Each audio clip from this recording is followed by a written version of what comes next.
You're listening to the Veterinary Innovation Podcast.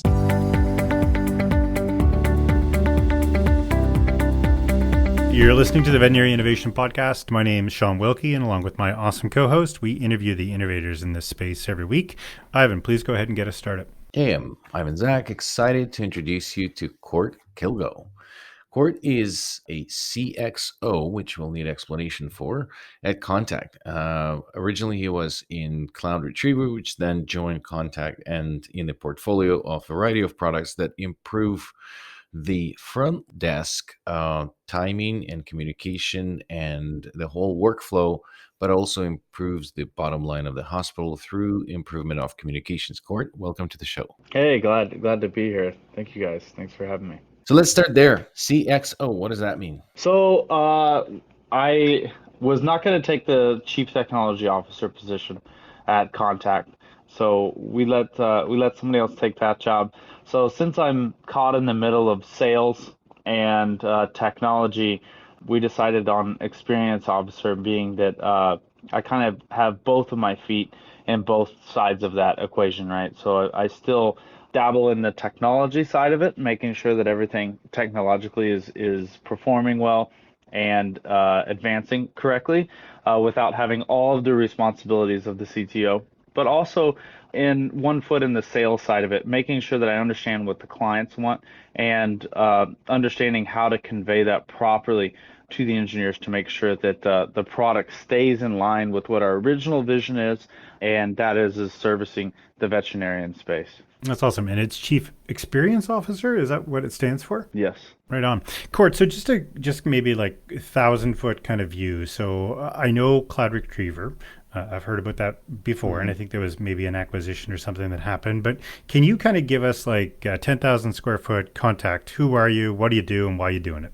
What problem are you solving? Kontak is dedicated in the veterinarian space as of today. You know, there might be some future plans to go into the dental or human health markets, but that is not any of our focus today. Just only makes natural sense. There's only 30,000 veterinarian clinics in the United States. So there's only so much market share to be had there. But as of today, we are completely veterinarian focused, and we offer three main products that can be purchased separately. And one is Cloud Retriever that we're here to talk about mostly today. And that is our telephony VoIP desktop widget and phone system that we sell. But then we have two other products, which is our live chat product, which is actual true live agents answering questions from people that go onto your website. It's a very cool service where you can have these live agents answer all the basic questions: hours of operation, what do you guys do, where you're located, all of that stuff. And then we can also custom tailor their responses. So we can make it to where, hey, if somebody asks about a certain keyword, make sure that you then kick that question to the clinic itself, right? Or if people ask about booking certain appointments, because our live chat agents can also book appointments, the same that your pet parents can do if you take part in our Appointment Direct product, which is an online booking tool that actually sends the booking into the practice management system. It's not a suggestion of time. It's actually in there. Our live chat agents can do the same thing using our Appointment Direct product. And you can custom tailor what appointments are available to be booked by the in-person, right? Obviously, people can't book their own surgeries, but they can, however, book their own diagnostics exams, right? They can book their own maybe follow up for shots and appointments and stuff like that. You can totally custom tailor that. But the overall goal of Kontak is to help reduce the impact that CSRs have working there in the clinic and servicing those pet parents. If we can reduce how much of their time that it takes to service your clients with still giving your clients the utmost service, then we feel that we've done our job. Yeah, that makes sense. So maybe origin story. So how did this company get kicked off? Kind of when did it start, and where are you guys at in your journey? Are you guys a startup? Are you scaling up? Who are you guys? Yeah, so I can't speak too heavily about what happened prior to Cloud Retriever getting purchased. I know that Kontak had been around for some time prior to them. However, they were only the live chat and Appointment Direct portion of the business. Cloud Retriever started a little over a year ago, and it came out of the birth of a friend of mine was in the veterinarian space. I was strictly in the telephony space, and he was looking at a competitor of ours a phone system that did some of these screen pop things that tied into your practice management system. It showed you all these things. However, it was outrageously expensive to sign up for this product, and there was some bad reviews as far as customer service and phone quality related to this. So he had a little bit of cold feet about even working with this company. So he was actually one of my groomsmen in my wedding, very close friend of mine. He called me up and he said, "Hey, I know you're heavy in this phone space. Do you think that we could build this?" And I said to him, absolutely, without a doubt, we could build that. So that's where Cloud Retriever started, out of, just like any other great thing that came about, started with a need and fulfilling that need. And so we hit the ground running with, all of the different engineers and software designers that we had. And we've since nonstop been working on improving this product known as Cloud Retriever. That is not only a desktop widget that ties into your phone system and your practice management system, but we are the phone carrier. And sometimes I think I miss that when I explain this to people. They think that we're a stack on top of your phone system or it integrates with your phone system. We are AT&T. We are Verizon. We are an actual FTC regulated carrier, and we can come in and replace those phone systems nationwide. And in fact, we just installed our first veterinarian clinic in Spain. So we're very happy to go international and even leave the United States when it comes to servicing veterinarian clinics. So just because we're sort of, it's an audio presentation, if you will, for prospective customers, why would one want to do that? And what do you do? So VoIP telephony, I heard about it as digital phone, but I have my phone. So what is so compelling to have a conversation with you? Yeah, and that's one of the tough hurdles that we're up against. And I think it all stems from, the telephone hasn't changed much since its invention in the late 1800s, right? There really hasn't been much change to it. It's still voice going over a wire to a local rate carrier, that it gets switched to another wire to over to somebody else's phone, right? Cell phones have come out, and then now this term that we hear called VoIP, which is, basically changing the infrastructure of which voice travels. However, it still touches that original network, which is known as the PSTN, or the publicly switched telephone network. And a lot of people don't really understand that so much can be gained from your telephone experiences, being able to document how long are average calls, how many calls am I missing, how many calls am I getting while I'm closed, how am I doing all these things. And if you've never even thought to yourself, could I use that data to make my practice better? You just think a phone's a phone, and you just think, hey, I got a phone there. People call it, I answer it, I talk to them, they come in. That's my business. It's the people coming in part. But they don't really realize that there's actually a lot to be gained by really modulating and controlling how your phone conversations are happening and understanding where you're missing calls. And that's where we come in, and we've really changed it to where you get this online portal where you can log in and not just look at live calls, what's going on, look at historical calls.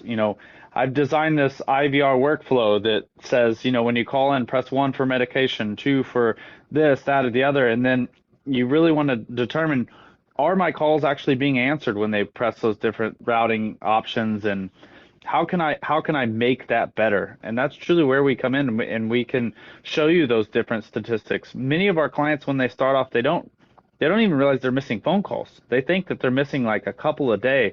And then after we run them on our system for a while, and they start to realize, oh my gosh, I'm missing 20, 30% of my phone calls. How can I make that better? And when they make that better, they realize that not only did they start answering more phone calls, and they've really improved the amount of calls that they're answering, but they're actually seeing their booking percentages go up, right? So they start to understand those missed calls that they had before were actual missed bookings that they had, and we can really turn the telephone into just being an answering point, into being something that really helps modulate your business to where you can understand, could I be losing money or could I be making more money? That's something that I've been continuously talking about. I was talking about in the clinics about measuring the conversion rate, that which is important. So if you have, a receptionist and the phone is coming in, first of all, where that is coming from, that's how marketing traditionally works, and that's how you get customers. So in vet clinic, you pay money for whichever way you do your marketing, the phone rings. And then I've been always advocating for counting or calculating the conversion from picked up phone call to the appointment that happens. So that's the conversion. But this is another step beyond that. How many phone calls are actually answered? And then Right. when they're not answered, then that's a direct waste of your marketing money and then essentially, missed opportunities. So Yeah. what are the main reasons to miss the phone calls? Do you know, like, what historically vets are finding after they found out, okay, 20% of calls are not answered? What are those reasons? What can they optimize beyond that? And is it possible for them to improve them after they have the data? Well, let's look at just a general clinic, right? A general clinic is generally 1 to 2 doctors, right? And anywhere from 5 to 10 employees, okay? And then you've generally got 1 to 3, maybe, if you're lucky, people answering the phones at the front desk, right? And then out of those 1 to 3 answering the phones, let's say it's average 2, they generally have other tasks that they're responsible for: cleaning the counters, making sure that the doors are stocked with all of the stuff that the doctors need. They often have to help out carry a dog from the front to the back. They're doing more than just answering the phones. They're not call center associates. They're in there. They're generally getting paid more than a minimum wage call center associate would. They're generally getting higher rates because they're also vet techs. So a lot of it comes down to they just don't have the time to answer the phone. They're more worried about the customers that are there than the customers that are calling in. And then another thing that we do is we do what's called first and second chance ring groups. That's where instead of ringing every single phone in the clinic every single time a call comes in, we ring the front desk operators first, or those who are responsible for answering the calls. And sometimes this can be work from home people that these clinics hire. But either way, if you set up this first and second chance ring group and you only ring the first chance ring group for 4 rings or 12 seconds, and then if they don't answer, then you start rolling over to the back office phones. And what it does is that person that runs the labs in the back that never answers the phone because they think that phone rings all the time, it's not my job to answer the phone, that's front desk operator's job. You start implementing this first and second chance ring group and letting them know, hey, this is a culture we're trying to build in this facility that says if you hear that phone ring in the back, that's either me trying to call you directly or it's one of our valued pet parents that the front desk operators couldn't get to. And just that alone can reduce your missed call percentage from 35% down to single digits.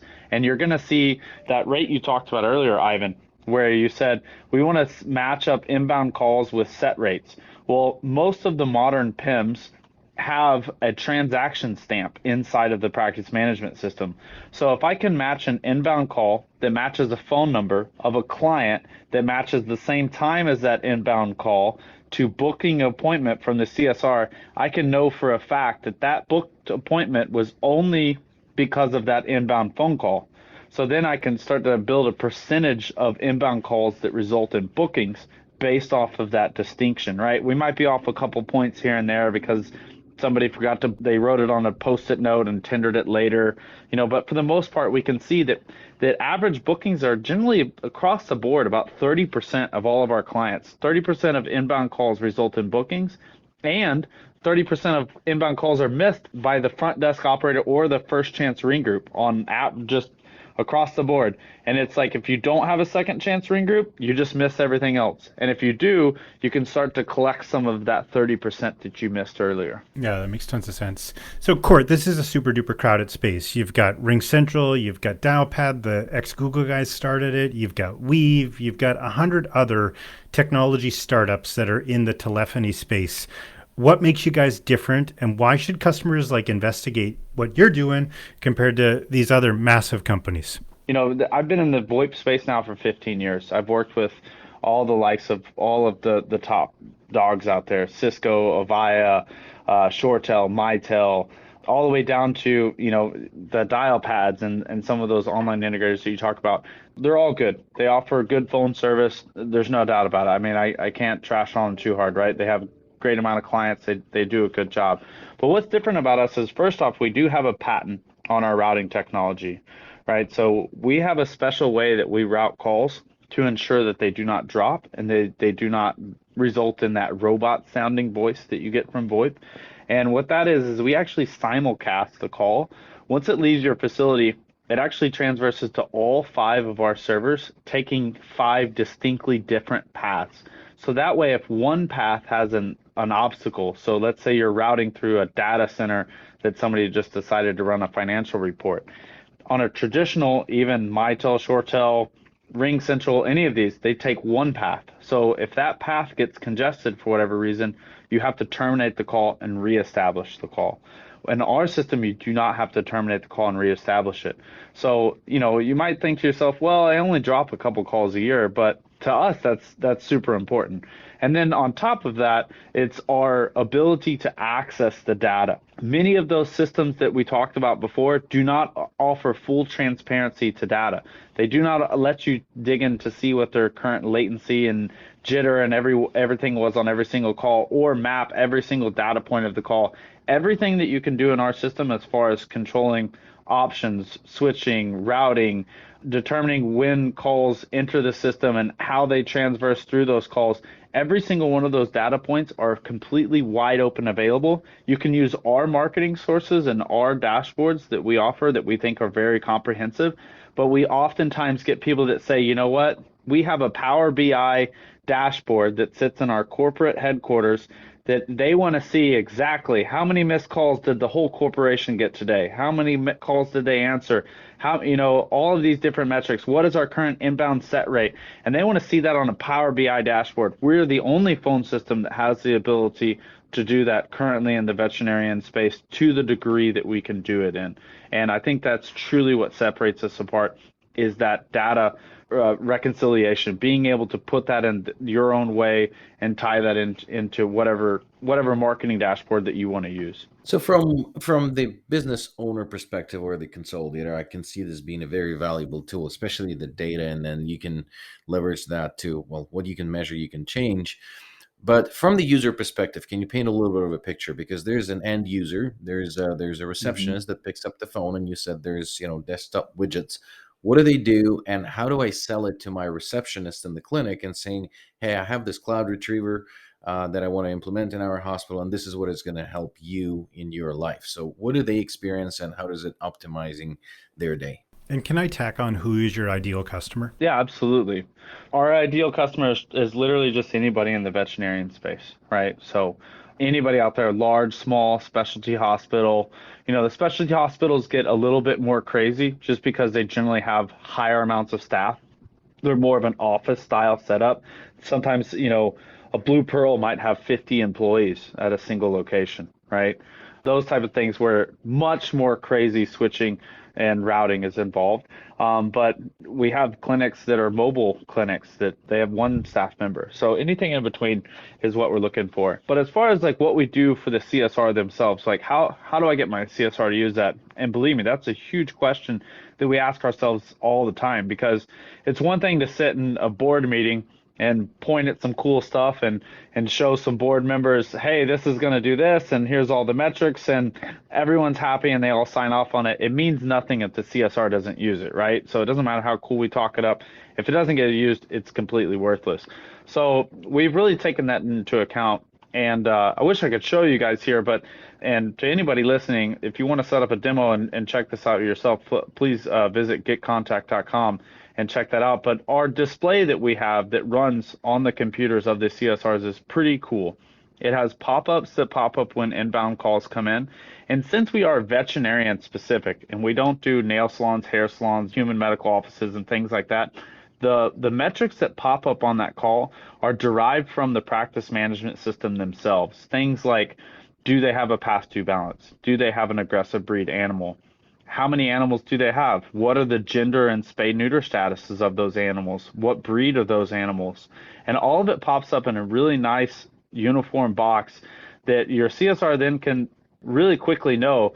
A lot of some of the unintended benefits that came out of this is, it's funny, right when we install somebody and they start seeing that call in, they're like, oh my gosh, that's old Bethany calling in. She's so annoying. They never knew who that it was before calling because they just had standard caller ID, right? So they could see the client coming in and they know how to manage those calls now. And they can determine, sometimes let's face it, you don't want to answer certain calls from certain clients, right? You can just skip over those, or you can see, you've got these calls coming in, and right away you can see, hey, this person was here yesterday. They're probably calling about that. Or this person here has an appointment coming up in an hour. They're probably calling out about that. But another big one that we didn't foresee when we designed this was language barrier issues. I mean, let's face it, America is a huge melting pot of people moving to this country, moving around this country, and sometimes language barrier is an issue. And you get somebody that's calling in that just wants help for their pet, and they know that they're already going to have this uphill battle of just trying to describe who they are, who their pet is. But when you use our system and you get to just welcome that pet parent and talk about their pet directly, and thanks for coming into our facility yesterday, you can really get over a lot of that. And now we're not even just talking about how cool it is to welcome somebody in your facility, but we're talking about you just saved 3.5 minutes off of your phone call by not having to go into the who are you, what's your phone number, when were you here last, what dog are you talking about, I see you got 3 pets here. You can just use this information just to get quickly to the heart of the matter. Why are they calling? What are they calling for? And a lot of times if somebody's calling in, they're like, hey, I have an appointment later today. What time is it? That could take you a lot of time to figure that out if you didn't have this dashboard. You'd have to go in, you'd have to search it. Whereas you could just look right at the dashboard and know with confidence, you've got an appointment that's at 3:15 today, right? And go right into that and make those changes. Super, super cool.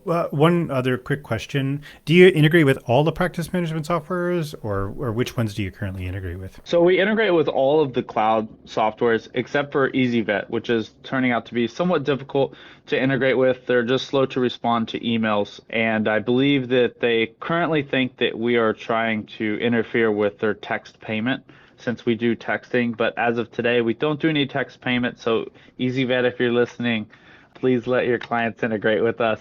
We don't do text payments.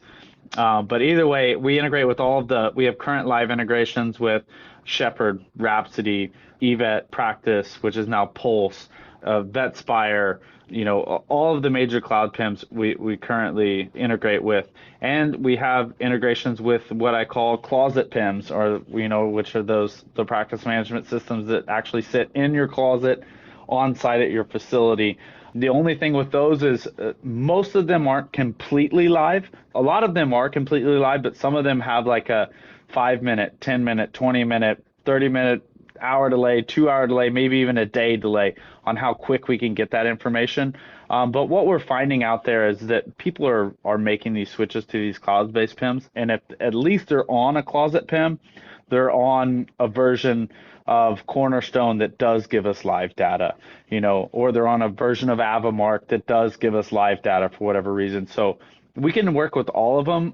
We do obviously prefer the cloud-based PIMs just because without a cloud-based PIMs, it becomes very difficult to click on a client name and go into the client's chart since they're 2 separate pieces of software. But we still have workarounds for that, which we can work with anybody that wants to hear those things. That makes a ton of sense. So we blew through all the time that we've got a couple quick questions before we wrap up. The first is a book, a YouTube video, TED Talk, something that you found inspiring kind of in your journey to create this technology. Man, that's a tough one. There's a ton.